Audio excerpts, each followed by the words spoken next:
So one of the things Jung did was he deeply studied the substructures of thought. Not only was the substructures of your thought biological, and so therefore based in your body, but your body was also cultural and historical.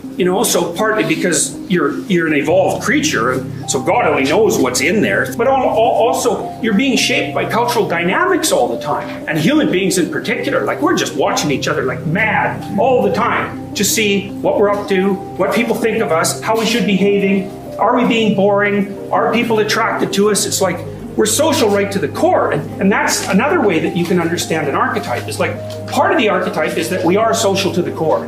So we're interested in other people, and more if you're extroverted and less if you're introverted, but it doesn't matter. By the standards of, say, solitary animals, we're so social it's just unbelievable. And so that's built in. What's built in is that you find that interesting.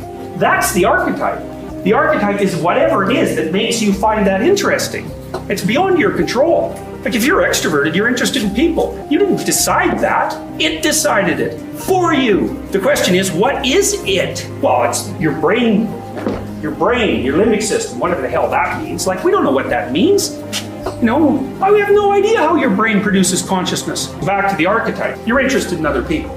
You're interested in them because they're unbelievably useful resources, right? Because they know things, they have resources that you want. Plus, you want even subtle things from them. You want their attention, you want to play with them, There's all sorts of things that you need and want from other people. So these social interactions are incredibly valuable and informative. But the information is interesting because part of what every single person is constantly broadcasting to every other person is how to behave. So now, if you meet someone and let's say you find them interesting, well, I can tell you that the more ideal they are, assuming you're not too warped, the more ideal they are, the more you're going to be interested in them. Because that actually is what defines ideal. Like, as you become ideal, you could say that is also the same as becoming high status. As you become ideal, then you're interesting to people. So that's interesting because what that means is that you can read off people's interest to find out when you're deviating from the ideal. And they don't even know what the ideal is. The ideal is that to which their attention is inexorably drawn. And they're always telling you when you fall short of the ideal. Always. It's being broadcast at you all the time. And then your imagination back there is to try and figure out, just what is this ideal? Because your imagination is watching you in a Piagetian sense, noticing what you do, and then trying to figure out what that is. You'll have fantasies about the ideal. That often happens in a romantic relationship, especially at the beginning of it. You project your idealization onto the person that you're romantically attracted to.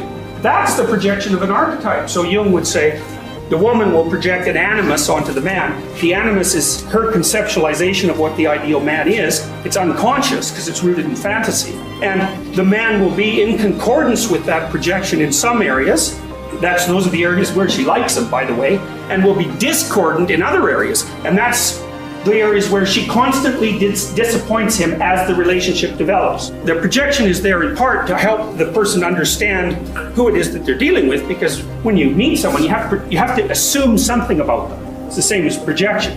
You have to assume something about them, and if you find them fascinating, which is what happens if you fall in love, maybe it's because they smell good or they're symmetrical or something, they embody the ideal. It's an oversimplification, but the oversimplification has a basis, and the basis is, if it's interesting to me, it must be close to the ideal. Well, yeah, except the person that you're going out with, attracted to, is warped and bent and flawed and twisted in 300 ways, and you'll find that out soon enough, just as they will about you. And that often just blows the relationship into bits, because the person will say, oh yeah, she wasn't who I thought she was. It's like, well, whoever said she was who you thought she was?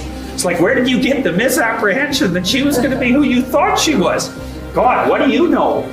So the anima and the animus are two primary Jungian archetypes, and they're very complex, but that kind of gets at the surface.